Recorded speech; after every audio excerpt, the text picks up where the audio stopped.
Amen. Isa pong malakas sa palakpak para sa ating Diyos na buhay. Tunay na siya po ay waymaker, promise keeper, at tunay na Diyos sa ating buhay. Amen? Amen. So sa umaga pong ito, bago po tayo magsimula, ay atin po munang banggitin ang ating panunumpa sa mga oras na ito. Sabay-sabay po natin basahin. Ako ay narito ngayon upang mag-aral ng salita ng Diyos. Ang puso ko'y binubuksan, ang isip ko'y itinutuon. Ako ay makikinig at susunod sa salita ng Panginoon. Amen. Tayo pong lahat ay saglit na manalangin. Panginoon, maraming salamat po sa umagang ito. Salamat po, Panginoon, dahil dumaan ang isang linggo, dumaan ang isang buwan ng January, hindi po kayo nagbago. Hindi po kayo nagkulang. At hindi po kayo, Panginoon, nang iwan sa amin. Ikaw pa rin po ang Diyos na lagi naming kasama, na tapat, mabuti, at makapangyarihan. Panginoon, sa umagang pong ito, karapat-dapat lang na magbigay po kami ng focus sa inyo.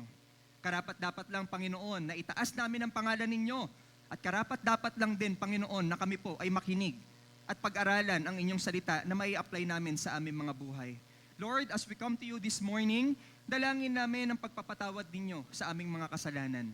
Panginoon, kung meron ka pong nakikitang karumihan sa aming mga puso't isipan ngayon, dalangin namin na ito po ay patawarin ninyo. Linisin nyo nga po ito, Panginoon. Ito man po, O Lord, ay sadyang nagawa, hindi man sadyang nagawa. Panginoon, kami po ay patawarin ninyo dito. Gusto po namin, Panginoon, na maging malaya ang pagkilos ng banal mong spirito sa aming kalagitnaan. Gusto po namin maging malaya, Panginoon, ang paghipo mo sa aming buhay. At gusto po namin, Panginoon, na maging malaya ang banal mong spirito sa pagbabago mo sa amin patungo sa iyong kalooban. Lord, thank you for what you did on the cross. Because of that, Panginoon, nagkaroon kami ng assurance na kami po ay makakasama ninyo sa langit balang araw. And thank you, Lord God, for everything na ginagawa ninyo sa amin. Dahil dito, nagkakaroon kami ng pag-asa na magpatuloy sa buhay namin bilang isang inyong anak. Lord, this morning is for you. Ilagay niyo po ako sa inyong likuran. Nawa ang bawat salitang aking babanggitin ay nanggagaling lamang sa inyo. Ibinabalik po namin sa inyo ang lahat ng papuri, pasasalamat sa dakilang pangalan ng Panginoong Yesus. Amen and amen. Mga kapatid, tayo pong lahat ay makakaupo na po. So muli po mga kapatid, isa pong mapagpalang umaga sa bawat isa. Tunay po na ang Diyos natin ay naging tapat for the past month. Tunay naging tapat siya for the past week. So mga kapatid, dahil alam natin na tunay na naging tapat ang ating Diyos sa mga araw na dumating po ng ating buhay, meron po akong katanungan sa bawat isa. Tanong ko po ito sa inyo, pwede nyo po itong sagutin ng personal, pwede nyo po itong sagutin sa katabi nyo or kung gusto nyo ng sarili nyo na lang. Mga kapatid, may tanong po ako sa inyo. Payapa po ba ang puso ninyo ngayon? Payapa po ba ang puso ninyo ngayon? Amen! Praise God! Ngayon, ang tanong kong muli, may problema ba kayo? May problema ba kayo? Okay, lahat tayo may problema. Amen! Sumagot yung iba. Ang tanong kong muli sa inyo, may kapayapaan pa rin ba kahit may problema? Amen! Praise God! So, hindi na tayo magpipreaching. Praise God! Di ba, may payapa pa rin ang ating mga puso kahit na may mga pinagdaraanan tayong problema. Alam niyo po mga kapatid, may mga pagkakataon sa buhay natin na kahit na nasa sa atin na ang kapayapaan, alam niyo po, minsan, unti-unti itong nawawala. Alam niyo po ba yon? Kahit na minsan sinasabi natin na nasa sa atin na ang kapayapaan, unti-unti itong nawawala dahil unti-unti itong ninanakaw. Hindi ito basta bigla ang nawawala sa puso natin. Unti-unti itong nawawala dahil unti-unti itong ninanakaw ng hindi biglaan, kundi dahan-dahan. Kaya napapansin natin mga kapatid, nasa sa atin naman si Kristo. Kilala ko naman si Jesus. Alam ko naman ang kanyang mga pangako. Pero bakit parang unti-unti nawawala sa akin ang kapayapaan? Alam niyo po kung bakit? Dahil sabi sa 1 Peter chapter 5 verse 8, mga kapatid, babasahin ko lang sa inyo, paki-next slide please. Sabi sa 1 Peter chapter 5 verse 8, be alert and of sober mind, your enemy, the devil, prowls around like a roaring lion looking for someone to devour. So ibig sabihin, meron daw pong nagnanakaw. Meron daw pong nakapaligid sa atin na unting-unti ninanakaw yung kapayapaan mula sa atin. At walang iba kung hindi ito ay si Satanas. Kailangan daw po nating mag-ingat. Kailangan daw po nating maging alerto. Kailangan daw po natin mga kapatid na ito ay alagaan. Kasi kapag nawala ang kapayapaan, mga kapatid, ito po ang lagi nating tatandaan. Kapag nawala ang kapayapaan, ang tao madaling magalit. Amen? Ang tao madaling magalit. Pag nawala ang kapayapaan, ang tao madaling matakot. Pag nawala ang kapayapaan, ang tao madaling sumuko. Pag nawala ang kapayapaan, ang tao madaling magdesisyon ng mali. So sa umagang ito, mga kapatid, ang title natin na ating pag-uusapan is, ano po ang nagnanakaw ng inyong kapayapaan? Or what steals your peace? Ano po ang nagnanakaw ng kapayapaan ng bawat isa? Basahin po natin ang Philippians chapter 4, verses 1 to 9. Basahin po natin mga kapatid. Kaya nga, mga kapatid kong minamahal at pinananabikan, aking kagalakan at karangalan. Sa ganitong paraan ay magpakatatag kayo sa inyong pamumuhay na nakaugnay sa Panginoon. Verse 2, nakikiusap ako kina Udya at Sintike na sila'y magkasundo na bilang magkapatid sa Panginoon. Ipinapakiusap ko rin naman sa iyo, tapat kong katuwang, tulungan mo ang dalawang babaeng ito. Sila man ay kasama kong nagpagal sa pagpapalaganap ng magandang balita. Kasama si Clemente at ang iba pang kamang gagawa ko. Ang mga pangalan nila ay nakasulat sa aklat ng buhay. Verse 4, magalak kayo lagi sa Panginoon. Inuulit ko, magalak kayo. Verse 5, ipadama ninyo sa lahat ang inyong kabutihang loob. Malapit nang dumating ang Panginoon. Huwag kayong mabalisa tungkol sa anumang bagay. Sa halip, hingin ninyo sa Diyos ang lahat ng inyong kailangan sa pamamagitan ng panalangin may pasasalamat. Verse 7, at ang kapayapaan ng Diyos na hindi kayang maunawaan ng tao, ang siyang mag-iingat sa inyong puso at pag-iisip dahil sa inyong pakikipag-isa kay Kristo Jesus. Bilang pagtatapos, mga kapatid, lagi ninyong isaisip ang mga bagay na karapat-dapat at kapuri-puri. Mga bagay na totoo, marangal, matuwid, malinis, kaibig-ibig, at kagalang-galang. Isagawa ninyo ang lahat ng inyong natutunan, tinanggap, narinig at nakita sa akin. Sa gayon, sa inyo ang Diyos na nagbibigay ng kapayapaan. Mga kapatid, ang verses na to na binasa natin ay walang ibang nagsulat kundi si Pablo. Si Pablo po ang nagbigay ng sulat nito na nagbibigay paalala sa church ng Pilipay. Ito po ay ibinigay para sa kanila upang magbigay ng encouragement at magbigay ng reminders for them. Kasi ang church nila mga kapatid ay dumaranas ng iba't ibang pangyayari sa church nila at sa buhay nila na nagbibigay ng paraan para mawala ang kanilang kapayapaan. Sa verses po na to makikita natin what are the different things that can steal our peace. Ano po yung mga bagay na pwedeng magnakaw sa akin at sa iyo ng kapayapaan. Alam niyo po, ang una na pwede natin makita from these verses, mga kapatid, is in Philippians chapter 4, verse 2, what steals our peace? Number 1 is conflict. Alam niyo ba, kapag tayo ay may kaalitan, nawawala ang kapayapaan. Kapag tayo ay merong kagalitan, mga kapatid, ang kapayapaan ay hindi napapasa atin. Babasahin kong muli ang verse 2 na paalala ni Pablo.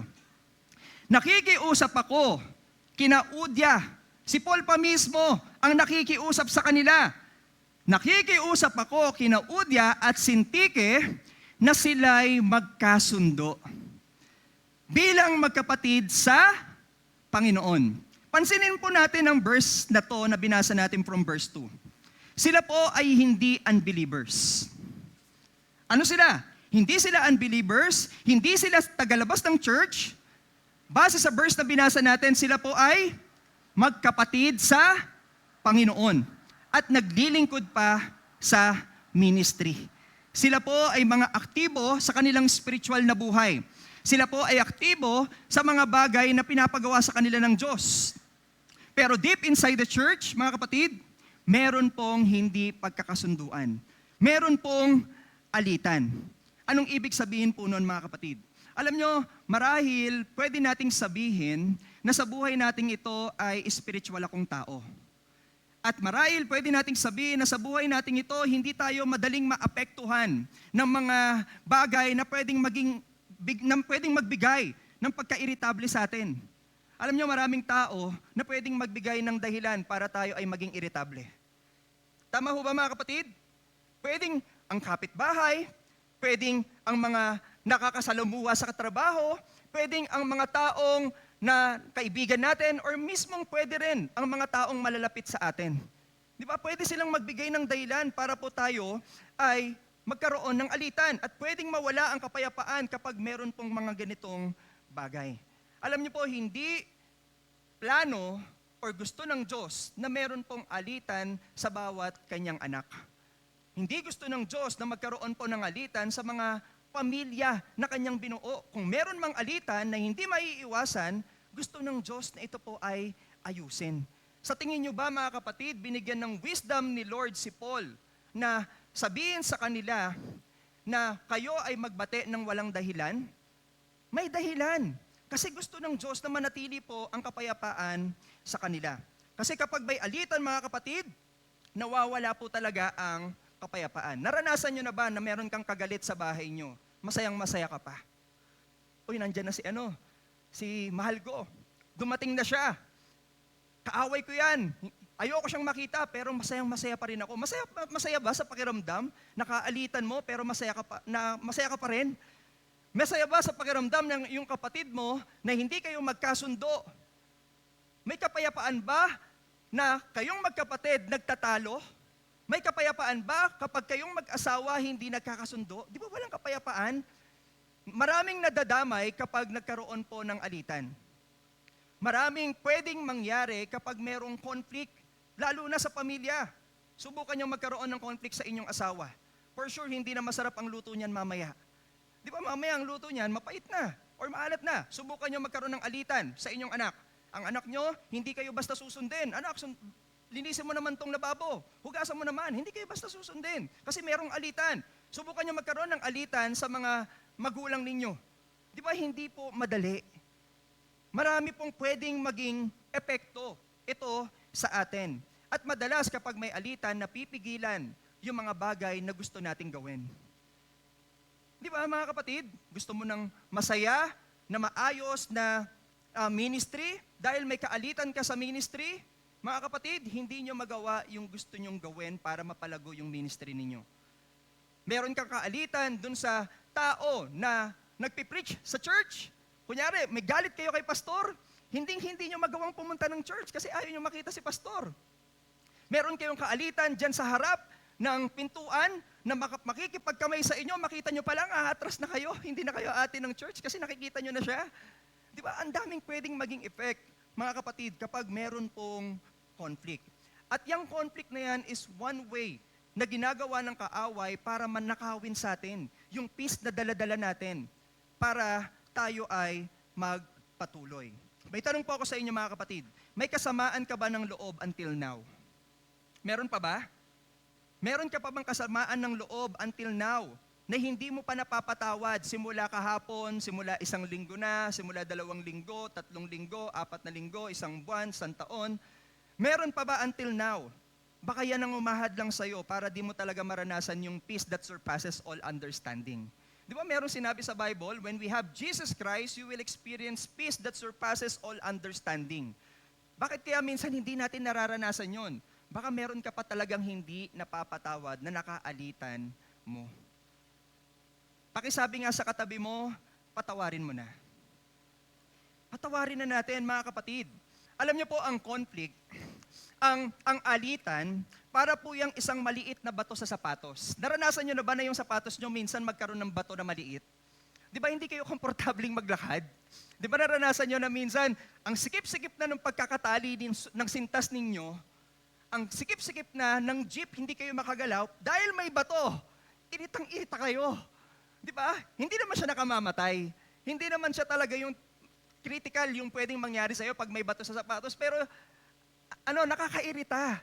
Di ba, hindi ka makapagpatuloy maglakad ng maayos kasi may maliit na bato na humahad lang dun sa sapatos mo.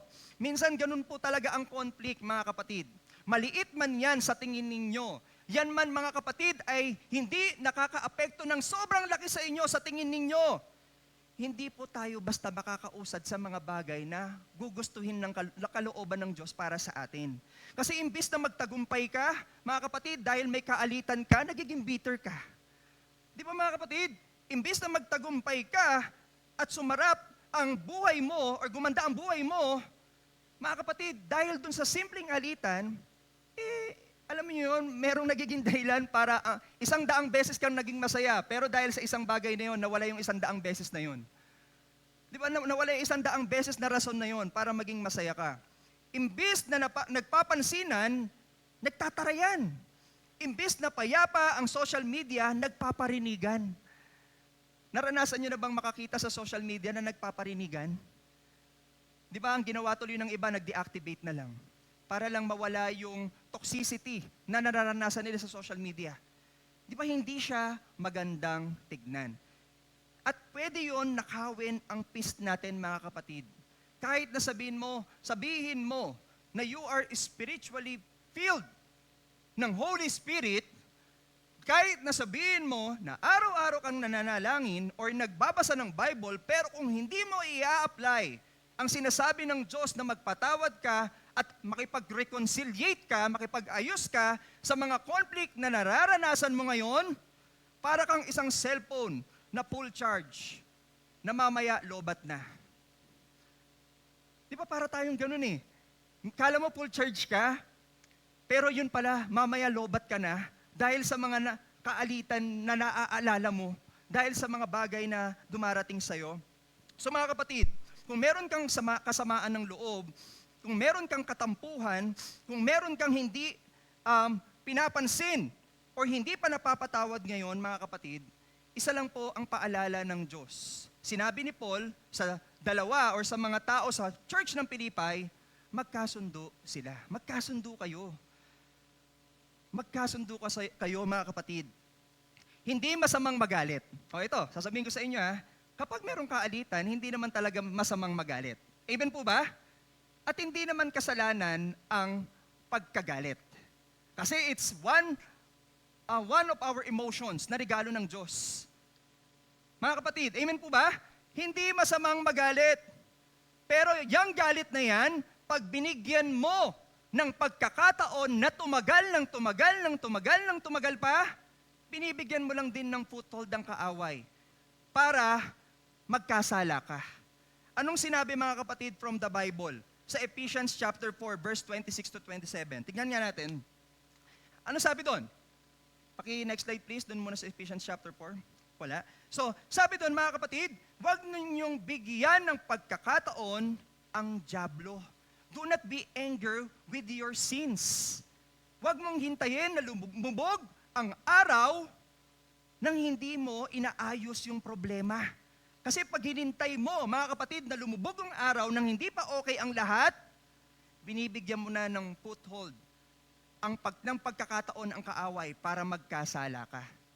Nagkakaintindihan tayo? Hindi kasalanan ang magalit. Kasi it's our natural response to the things na nangyayari sa paligid natin.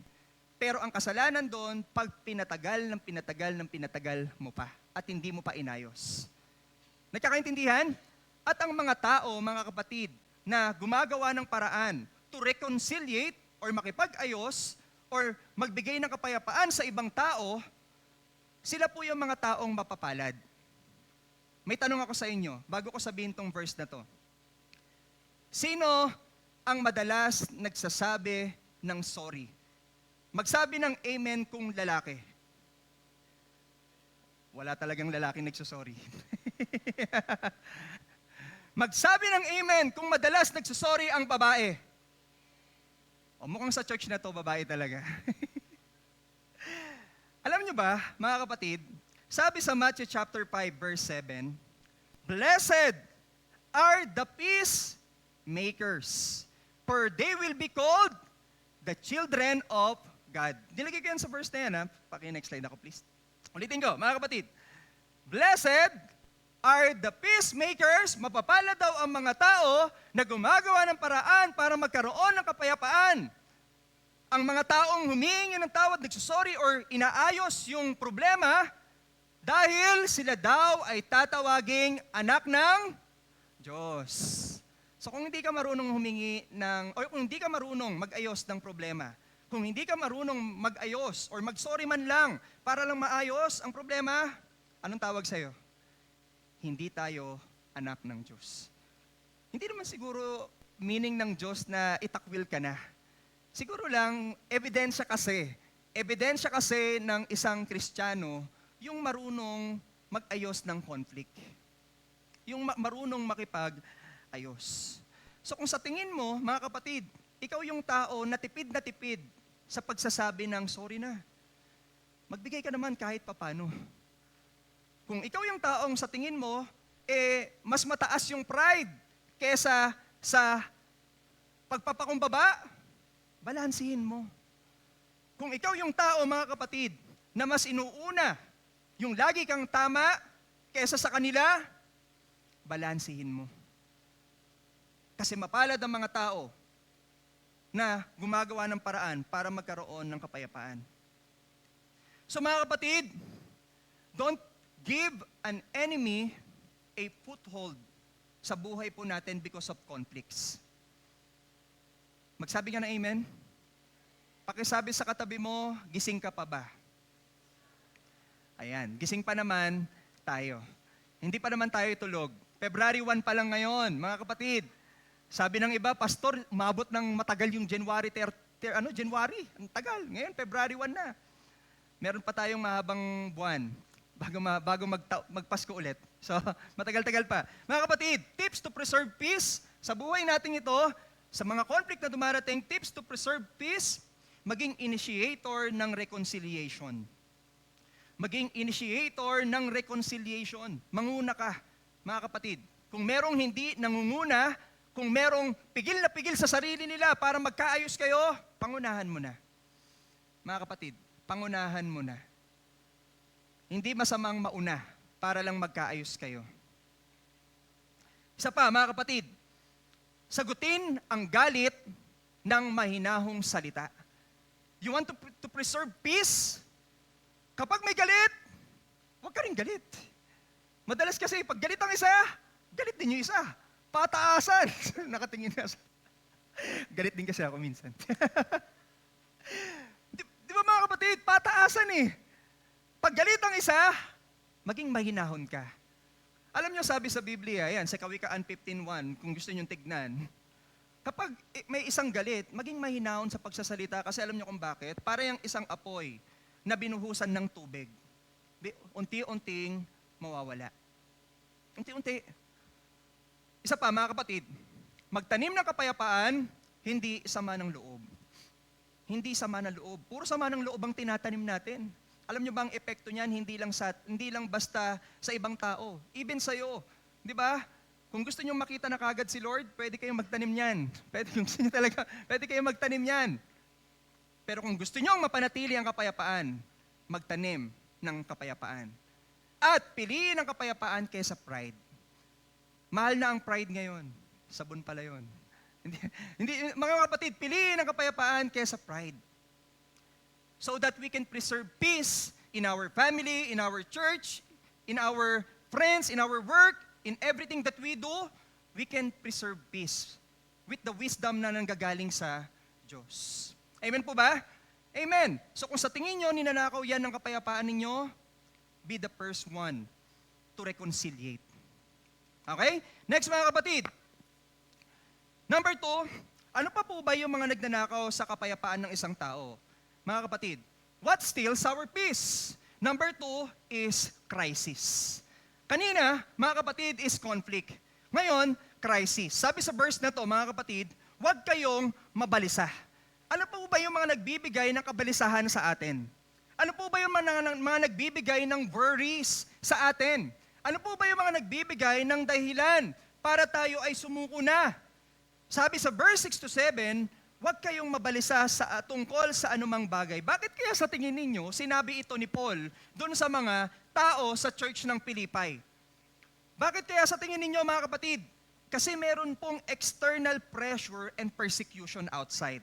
Alam natin mga kapatid, nung time na yan, nung lumalago na ang Christianity, nung kumakalat na ang pangalan ni Jesus, ang gospel, mabilis din po ang pagkalat ng pressure and persecution to other people.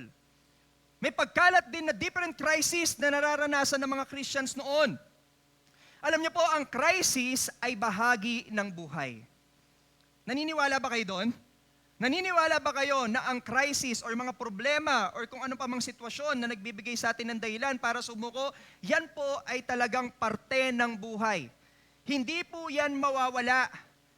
Pero kahit hindi yan mawala, pwede pa rin mapanatili sa iyo ang kapayapaan. Mga kapatid, alam niyo po kung bakit? Kasi mga kapatid, peace is not the absence of problems, but the presence of Christ in us. Amen po ba? Ang kapayapaan ay hindi dahil wala ka ng problema. Ang kapayapaan, meron ka at nararanasan mo dahil kasama mo ang Diyos. Amen po ba? Amen. So, crisis is one of the things na pwedeng magnakaw po ng kapayapaan natin. Walang exempted, kahit mananampalataya ka, kahit lingkod ka ng Diyos, kahit ikaw pa yung mataas ang posisyon sa lipunan, and etc., lahat tayo nakakaranas ng crisis. Because crisis is still our peace, shake our sense of control, and reveal what is truly in our hearts. Alam nyo kapag merong crisis, nire-reveal niya talaga kung sino ka. Nire-reveal niya talaga kung anong klaseng tao ka. Nire-reveal niya talaga kung ano yung laman talaga ng puso mo. So talagang dumarating to, mga kapatid. Pero ang tanong, pag dumating ba yung mga crisis in our lives, nawawala na rin ba ang Diyos sa puso mo or ang kapayapaan sa puso mo? Alam niyo po, merong dalawang uri ng crisis sa buhay ng tao. Yung unexpected at expected. Merong expected crisis at meron ding unexpected crisis. Yung mga expected, ito yung sa tingin natin na pwedeng magbigay sa atin ng pagkabalisa pag dumating. Halimbawa na lang, career pressure. Di ba minsan sa career, napipressure tayo. Yung deadlines, yung promotions, yung competition, financial responsibilities, alam nating darating yan, yung tuition, yung bills, yung negosyo, marriage and parenting challenges, yung pagpapalaki sa anak, pwedeng magbigay ng pagkabalisa sa atin yan. Pwedeng mawala ang kapayapaan pag patuloy nating iniisip yan, yung mga expected na darating na sa atin yan. Di ba yung pagpapalaki ng anak, conflict sa pamilya, yung pagtanda, or kung ano pa man, yung health decline, yung mga sakit. Alam nyo, ang daming mga expected things na pwedeng dumating sa atin na pwedeng magbigay ng worries sa atin. Pero alam nyo po mga kapatid, expected man lahat ng yon, lahat ng sinabi ko, pag dumating yan, minsan nagbibigay talaga ng pagkabalisa sa atin yon. Tama po ba? Amen po ba? Hindi lang yon mga kapatid, meron ding. By the way, bago ako magpatuloy dun sa unexpected things, sabi ko kanina, yung mga bagay or crisis na yan na dumarating sa buhay natin, expected talaga nating darating yan. Part talaga ng buhay yan. Kasi even si Jesus nagpaalala na darating yan. Nagkakaintindihan tayo? Nung tayo ay nakakilala sa Diyos, hindi pinangako ng Diyos na tatanggalin niya na yung problema mo. Hindi pinangako ng Diyos na mawawalan ka na ng problema. Na kinabukasan 100% you are problem-free. Hindi ganon. Sabi sa John chapter 16 verse 33, mga kapatid, ano sabi ni Jesus? In this world, ano daw mararanasan mo? Trouble. Pero anong sabi rin ni Jesus? In this world, you will experience trouble, but don't worry, ano sabi ng Diyos? I have overcome the world. Na-overcome niya na yung mga bagay na pwede nating maranasan. Expected ba nito or unexpected? So gaano man kalaki yung dumating na crisis sa'yo ngayon, expect that you still have a bigger God. Nagkakaintindihan tayo? Expect that you still have this powerful God. Expect that you still have this God na sobrang mahal ka na hindi ka iiwan ni pababayaan man. Amen po ba? Amen. Ang dami ring unexpected crisis sa buhay natin. Yung bigla ang pagkakasakit, o aksidente, biglaan pagkawalan ng trabaho o kabuhayan, biglaan na lang nagkasara or ano pa man, sudden death of our loved ones, natural disasters, broken relationships, or any bad news na dumating sa atin, napakaraming unexpected things na pwedeng dumating sa atin. At minsan sinasabi natin, Lord, hindi naman ito yung plano ko. Hindi naman ito yung ginusto ko. Hindi naman ito, Lord, yung nasa isip ko. Pero bakit dumating ito? Pero kahit dumating pa man yan, mga kapatid, uulitin ko, kasama mo pa rin ang Diyos. Amen po ba? At meron siyang binigay na Holy Spirit sa atin to strengthen us. Meron siyang binigay na kahit nasa kalagitnaan tayo ng bagyo, kahit nasa kalagitnaan tayo ng sitwasyon na ang gulo-gulo, na kahit nasa kalagitnaan tayo ng sitwasyon na ang ingay-ingay hindi mo maintindihan, para kang isang tao na naka-headset, hindi mo sila naririnig dahil may kasama kang Diyos. Amen po ba? Ano pong nangyari doon sa time, mga kapatid, na ang mga disipulo ay nasa bangka kasama si Jesus tapos bumagyo? Ano nangyari doon, mga kapatid? Di ba alam natin na natakot yung mga disipulo? Nangamba sila sa bagyong dumating. Nangamba sila doon sa malaki or mga waves, yung mga alon na malalaki. Pero ang sabi ng Diyos sa kanila, nagsalita lang ang Diyos, kumalma na yung panahon. Kinausap din sila na dapat magkaroon sila ng pananampalataya. Kasi sa pananampalataya, sa gitna ng crisis, meron tayong kapayapaan. Pakisabi nga sa katabi mo, manampalataya ka. Manampalataya po tayo, mga kapatid. Kasi alam nyo, sa mundo nating ito, lugi kung magpapatalo ka. Lugi kung magpapabagsak ka dun sa pinagdadaanan mo ngayon. Bakit? Bakit lugi? Kasi mga kapatid, binigyan ka na ng resources ng Diyos, binigyan ka na ng Holy Spirit sa puso mo, binigyan ka na ng salita ng Diyos na susundin mo, tapos hindi mo pa rin sinunod para magkaroon ka ng kapayapaan, lugi. Lugi, mga kapatid. So in the midst of crisis, huwag niyong hayaan na nakawin ang kapayapaan niyo. But let God rule your hearts. Amen po ba, mga kapatid? Amen. So mga kapatid, anchor your faith in Jesus. Anchor your faith sa Diyos. At kung talagang darating ang time na mababalisa ka na, anong sabi ni Paul? Anong utos dito sa Philippians chapter 4, verse 6? Hindi inutos ni Paul na humanap ka muna ng solusyon. Hindi inutos ni Paul na ayusin mo muna yan mag-isa. Humanap ka muna ng temporary solution. Hindi rin inutos ni Paul, hindi rin sinabi ni Paul na magpakatatag ka lang. Anong unang sinabi ni Paul? Mga kapatid, idalangin mo. Kapag nababalisa na kayo, nasusubukan nyo ba itong i-exercise, itong sinabi ni Paul? Nasusubukan nyo bang ipanalangin, talagang manalangin kapag may problema ka na? Nasusubukan nyo bang manalangin sa isip kapag ang gulo-gulo na? Nasusubukan nyo ba? Kung nasusubukan nyo, praise God. Bakit? Bakit? Kasi after sabihin ni Paul, itong verse na to, sinabi niya, sa inyo ang kapayapaan na hindi nabibigay ng mundong to. You will have this peace that surpasses all understanding.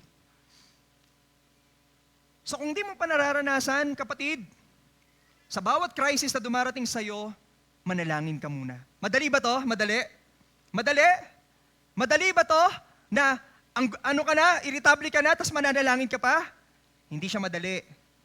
Hindi madali. Kasi naturally, yung katawan natin, gusto netong mag-respond, mag-react dun sa mga bagay na gusto niyang gawin. Sa flesh natin, alam niyo kung ano yung gusto netong gawin kapag gutom? Kumain. Di ba yun talaga ang ginagawa kagad ng katawan natin? Ang katawan natin kapag galit, ang isip natin irritable, ang reaction ng katawan, magkagalit. Gagawa ng paraan para mawala yung galit. And alam nyo, ang katawan natin, mga kapatid, naturally, gustong sundin yung flesh. Pero kapag nag-pray tayo, ang gusto nating sundin yung Holy Spirit. Nagkakaintindihan tayo? Kaya sabi ni Paul, manalangin ka muna bago ka mag-react. Manalangin ka muna bago ka kumilos. Manalangin ka muna bago mo gawin na bigyan ng solusyon yung problema mo. Kasi when we pray, God will give us wisdom to do the things na kailangan natin gawin para maging straight yung path natin. Amen po ba? And that's what the Proverbs chapter 3 verse 5 to 6 na sinasabi. When you pray, you are trusting in the Lord. When you pray, mga kapatid, you are surrendering everything to the Lord. And when you surrender everything to the Lord, ano sabi sa Proverbs chapter 3 verse 5 to 6? He will make your paths straight. He will make your paths straight. Alam niyo po, meron akong isang katrabaho before. Totoo po to at real testimony to ng katrabaho ko noon. Ang pamilya niya po ay nakaranas ng napakabigat na crisis. Yung tatay niya, mga kapatid, nakaranas po ng kidney failures. Alam naman natin kapag nagkaroon ng kidney failures, ito ay possible, baka 50-50 na yung buhay, or baka possible ay hindi na magising yung tatay niya kinabukasan, or kung ano pa man. Alam niyo po mga kapatid, kahit nasabi ng doktor, may taning na ang buhay ng kanyang ama, alam niyo po, siya, kahit na namong problema sa pinansyal, namong problema sa pwedeng maging health ng kanyang tatay at kanyang mga kamag-anak, alam niyo ginagawa niya, personal ko siyang nakikita, personal ko siyang nakakausap, ginagawa niyang patuloy sa pananalangin at pagbabasa ng Biblia. At nagugulat ako, para siyang walang problema. Parang wala siyang pinagdaraanan. Parang wala siyang, mga kapatid, na crisis sa buhay. Alam niyo kung bakit? Kasi inuuna niyang manalangin at lumapit sa Diyos at ipagkatiwala lahat sa Diyos. And because of that, she experienced peace that surpasses all understanding. And you know what happened? After so many months ng pananalangin niya at pagpapasting niya at paglapit niya sa Diyos, alam niyo kung ano nangyari? Gumaling yung tatay niya at bumalik pa sa church para sumamba. Di ba? Alam niyo, ang dami kong narinig na testimony na ganyan sa church.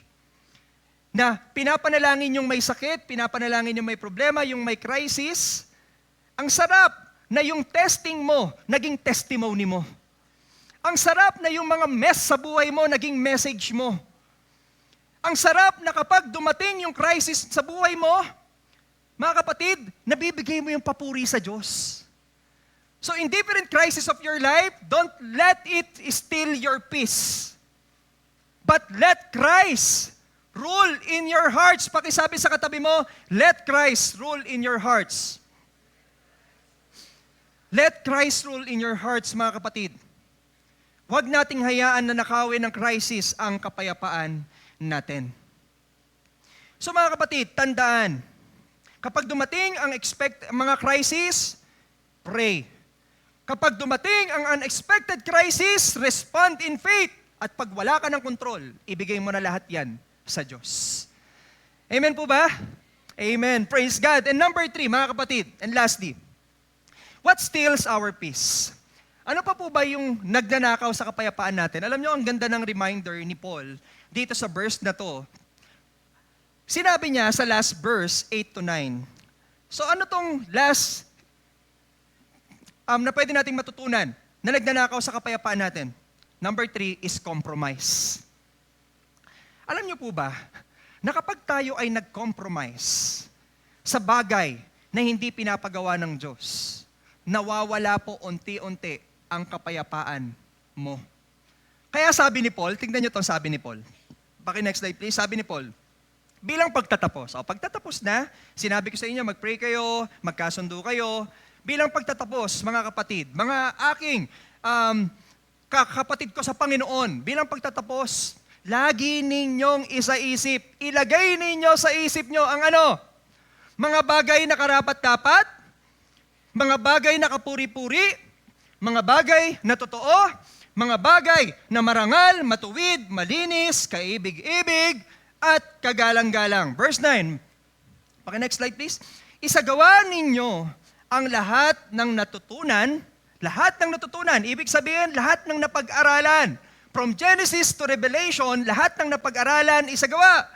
Tinanggap, narinig, at nakita sa akin sa gayon. Kailan daw mapapasa kanila ang kapayapaan? Tingnan nyo. Sa gayon, sa inyo ang Diyos, si Jesus, na nagbibigay ng kapayapaan. Bakit sinabi ito ni Paul? Alam niyo po mga kapatid, ang tao, natural, in nature, dahil sa kasalanan na namanan natin, na nakuha natin, kina Adam and Eve, na napasa sa atin, in nature, tayo talaga ay nagko-compromise to sins. Nagkakaintindihan tayo? Nagkakaintindihan? In nature, tayo po talaga ay nagko-compromise sa kasalanan. Anong ibig sabihin ng compromise, Pastor? Alam niyo po ba, hinanap ko yung parang pinaka-synonym ng compromise sa internet. Hinanap ko, ano ba yung pinaka-synonym ng compromise? Maliban sa, ito yung standard, pero binaba mo yung standard. Kumbaga, ito yung kulay blue, pero ginawa mong red. Hindi naman yun yung standard, nag-compromise ka. Pero alam nyo, hindi lang pala yun yung pinaka-meaning ng compromise. Sa internet or sa dictionary, nakita ko na pinaka-synonym niya is agreement. Compromise is synonym to agreement. Anong ibig sabihin nun? Paki-next slide, please. Nandyan ba? Ayan. Compromise is lowering our standards or agreeing to the enemy's way instead of God's way. So, ibig sabihin, pag hindi mo sinunod ang Bible, automatically, you are following God's way. Automatically, if you're not following what God says, na maging kapuri-puri, isipin ang mga totoo, isipin yung mga bagay na kaibig-ibig, isipin yung mga kagalang-galang, automatically, mga kapatid, you are agreeing in enemy's way. Akala natin napakasimple lang ng compromise. Akala natin parang ang babaw lang niya. Pero alam nyo, napakalalim pala ng ibig sabihin ng compromise. Nakikipag-isa ka, nakikipagkasundo ka sa gusto ng kaaway. At kapag nakipagkasundo ka sa kaaway, ito tandaan nyo, it will give you temporary rest or peace, but eternally it will give you consequences. Tandaan nyo to, ulitin ko.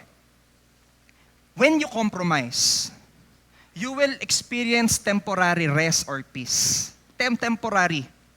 But you will experience eternal consequences. Nagkakaintindihan po tayo? Pagbigay tayo ng mga halimbawa, mga kapatid. Alam niyo po, ang compromise, hindi ito yung parang biglaang kasalanan lang. Yung biglaan na lang na naisip mong gawin. Alam niyo po, ang compromise, mga kapatid, ito yung mga maliliit na lusot. Yung sasabihin mo, ginagawa naman ng lahat, gawin ko na rin. Kumakain naman siya ng ganito, ako rin. Nagchat-chat nga siya kahit may asawa siya, hindi naman siya ng bababae, subukan ko na rin. Nag-iisip naman siya, Christian naman yan eh, pero dumediretso sa stoplight, gawin ko na rin. Hindi ako yun ha. Alam niyo mga kapatid, lahat ng hindi sakto dun sa sinasabi ng Diyos at ginajustify natin na ginagawa naman ito, tapos contradicting siya sa salita ng Diyos, nagko-compromise ka pa rin. Halimbawa ulit. Yung mentality na okay lang naman. Sabi ng Diyos sa'yo ganito, anak, mag-aral kang maigi at bibigyan kita ng wisdom. Okay lang naman siguro, Lord, na hindi ako mag-aral ngayon. May classmate naman ako na generous. Nagbibigay naman siya sa akin ng papel sa likod eh. Di ba mga students? Okay lang naman? Okay lang naman, Lord. Okay lang naman di ako mag-church ngayon kahit naman kumpleto yung tulog ko. Naiintindihan naman ako ni Lord eh. Okay lang naman na kumain ako ng ganito kasi healthy naman to sa katawan kahit ayaw na ni Lord kasi may sakit na ako. Alam niyo, lahat ng bagay pwede nating gawin, sa totoo lang. Ito, ulitin ko po sa inyo. Dahil may free will tayo, lahat ng bagay pwede nating gawin. Alam niyo bang pwede rin kayong kumain ng mga godly foods? Alam mo ba yung mga godly foods? Alam niyo kung ano yon? Yung lechon. Alam niyo ba kung bakit tinawag yung godly food? Kasi it will bring you closer to God. Anong gusto ko sabihin, mga kapatid? Alam niyo po, sabi rin sa Bible, we can do all things, but not everything is beneficial. pwede mong lahat gawin ang gusto mong isipin ngayon. Pero lagi mong tatandaan, nagko-compromise na ba ako or hindi? Binababa ko na ba yung standard ng Diyos or hindi? Umaalis na ba ako dun sa linya ng Diyos at umiliko na ako sa kanat kaliwa or hindi? Alam nyo kaya sinabi ni Paul isa-isip? Kasi everything starts in the mind. What you think, you will feel. And what you feel, you will do. Mga kapatid, muntikan pa ako magkamali. Buti na lang nandyan yung asawa kong maganda. Di ba mga kapatid? What you think, you will feel. And what you feel, you will do. It will always starts in the mind, mga kapatid. Ano ba yung mga tinatanim mo sa isip mo? This past few days, ano yung mga madalas mong pinapanood? Ano yung mga madalas mong pinifeel? Ano yung mga madalas laman nito? Kapag binuksan natin yung isip mo, may laman ba yan? Or may laman ba yung kalooban ng Diyos or hindi? Kasi kung may laman yung kakaiba, soon, very soon, mararamdaman mo yan. At kapag yan, nilaro mo pa sa puso't isipan mo, gagawin mo na rin yan. Kahit sabihin mong, hindi ko gagawin mambabae. Lahat ng pinanood mo patungkol sa kabit. Ang palabas natin ngayon, sa panahon natin ngayon, puro sa kabit. Panood kayo ng mga palabas ngayon. Hindi ko na specific. Lahat ng tao, ang dami pa rin nanonood, no? Ang daming nanonood ng patungkol doon sa kabit. Ang dami tuloy, mga nambababae, nanlalalaki. Ang daming nahuhumaling. Kasi yun yung pinipil sa mind. Kung lagi mong pinipil sa mind mo yung salita ng Diyos, asahan mo na lagi din yan ang gagawin mo. Kung lagi mong pinapanood Korean novela, asahan mo, marunong ka na rin mag-Korean. Nagugulat ako dito sa mga tao na sa buhay natin ngayon. At dito rin sa church sa katrabaho ko rin, mas magaling pa sila mag-Korean kaysa mag-Tagalog. Totoo yun. Mas kilala pa nila yung mga lugar sa Korea kaysa sa lugar sa Pilipinas. Mas alam pa nila yung pagkain ng Korean kaysa sa adobo, sinigang, or kung ano pa man. Mga kapatid, ang gusto ko lang sabihin, huwag niyong hayaan na mag-compromise kayo.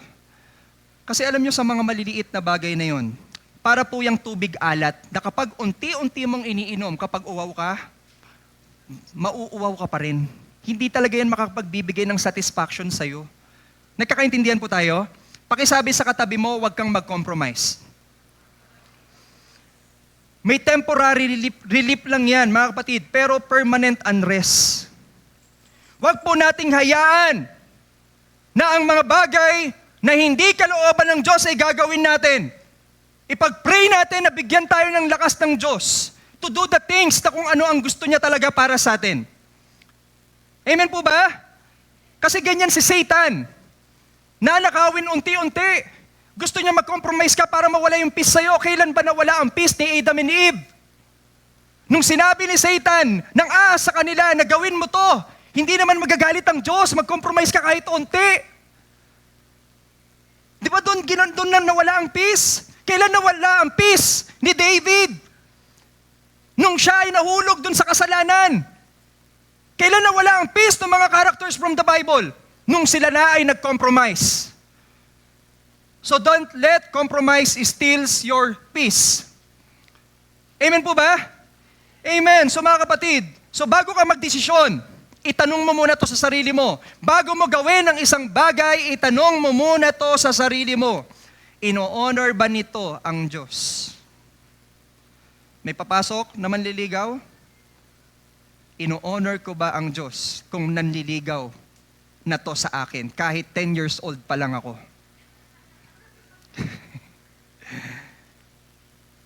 Merong conflict? Babalikan din natin yung conflict and crisis Ino-honor ba nito ang Diyos kung hindi ako magpapatawad? Sa lahat ng gagawin nyo, ito lang lagi nyong isipin.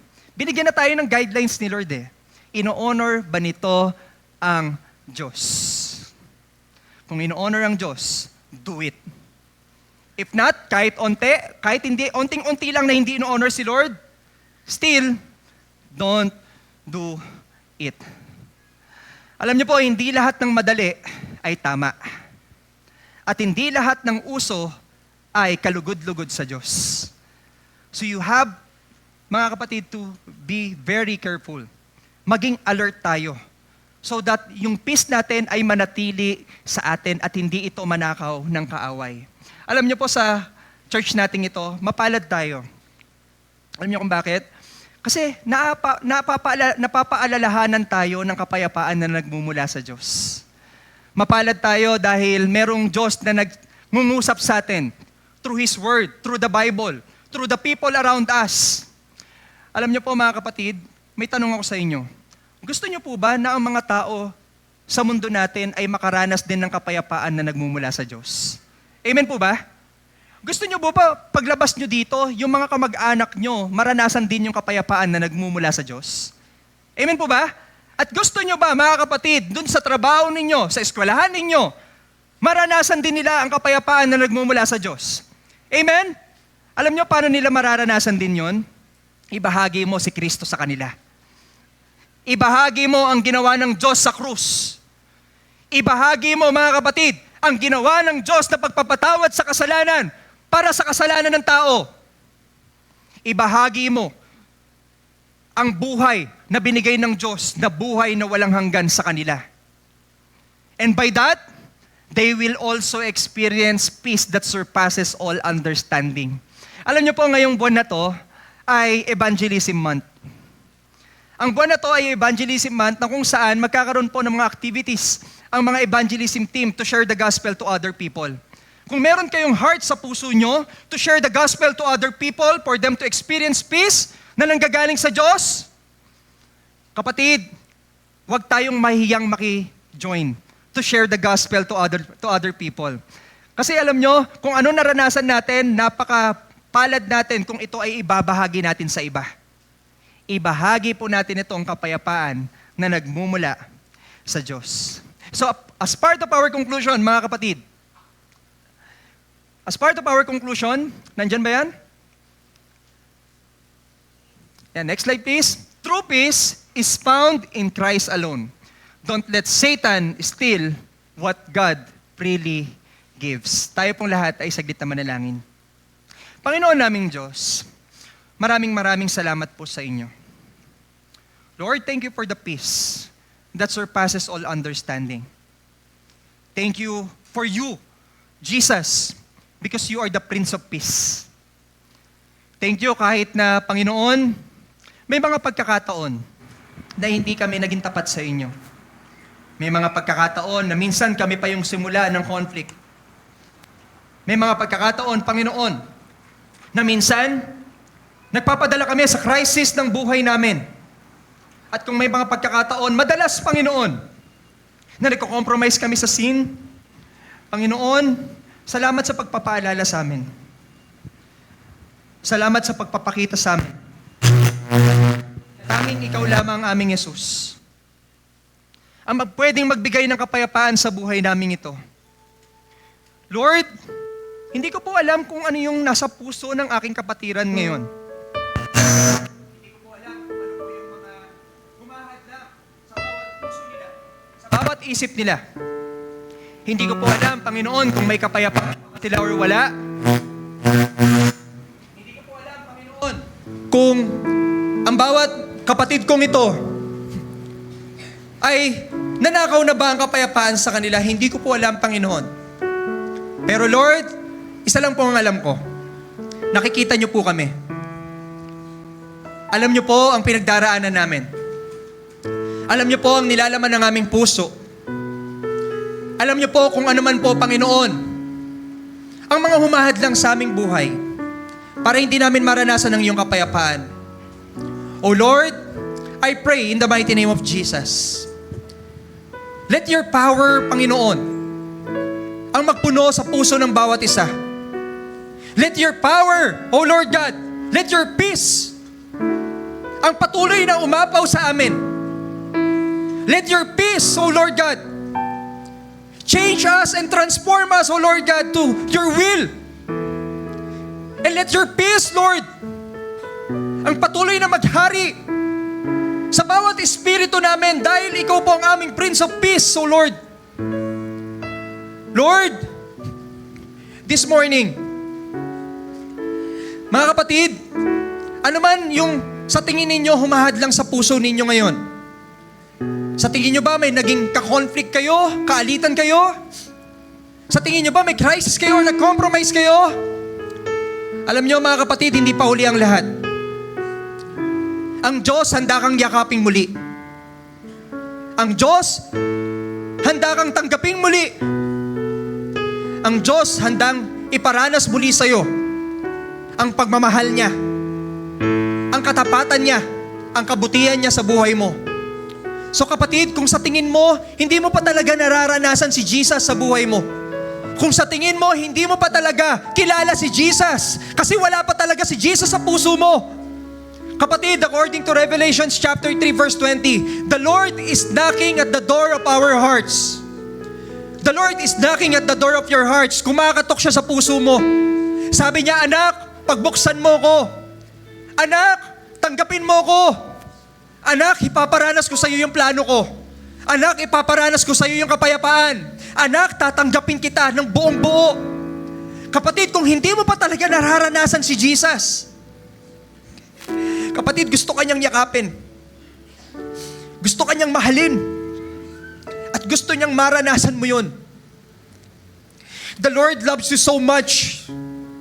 According to John chapter 3 verse 16, for God so loved the world, He loved you so much na binibigay niya si Kristo para sa iyo.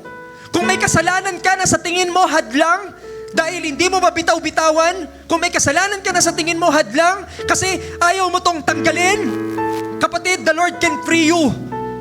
Pwede kanyang palayain. Pwede kanyang tulungan. Pwede kanyang bigyan ng buhay na walang hanggan. Ayaw ng Lord na mapunta tayo sa impyerno. Gusto kanyang bigyan ng isang regalo, buhay na walang hanggan na manggagaling sa Kanya lamang. Kaya kapatid, kung wala ka pang kapayapaan ngayon na nagmumula kay Kristo, yung peace that surpasses all understanding, the Lord is inviting you to accept Him in your hearts. The Lord is inviting you to repent from your sins. The Lord is inviting you para gawin mo siyang hari ng buhay mo. Kapatid, kung nangungusap sa iyo ang Diyos, huwag mo nang isipin yung mga katabi mo. Huwag mo nang isipin yung nasa harap mo o nasa likod mo. Isipin mo, personal ka niyang kinakausap ngayon. At kung feeling mo kinakausap ka na ng Diyos ngayon, huwag mo nang hintayin na papasukin, huwag mo nang hintayin ang pagkakataong ito. Tanggapin mo na siya sa buhay mo. Kapatid, kung nararamdaman mo na nangungusap sa iyo ang Diyos ngayon, follow this prayer, and this prayer ay prayer ng pagtanggap at pagpapatao, pangingin ng tawad sa mga kasalanan mo, kasalanan natin. Isipin mo na personal mo siyang kinakausap at hindi ang tao sa paligid mo. Kapatid, if you wanted to accept Jesus Christ in your hearts, follow this prayer. Lord, patawarin niyo po ako sa mga kasalanan ko. Salamat po sa ginawa ninyo sa krus ng Kalbaryo. Dahil dito, ako po ay magkakaroon ng buhay na walang hanggan. Panginoon, tinatanggap kita bilang aking tagapagligtas, bilang aking hari. Maghari nawa, Panginoon, ang kapayapaan na nagmumula sa iyo. Maghari nawa, O Diyos, ang kalooban mo sa aking buhay. Ako ay gamitin mo, Panginoon, at baguhin mo patungo sa kagustuhan mo. Amen. Let me pray for you, Heavenly Father. Hindi ko po alam kung sino po ang mga taong nananalangin ng pagtanggap sa inyo. Pero alam ko na nakita mo ang kanilang mga puso. I pray in the mighty name of Jesus, let them experience, Lord God, your peace that surpasses all understanding. Let them experience your Holy Spirit na kasama nila sa paglakad nila bilang isang Kristiyano.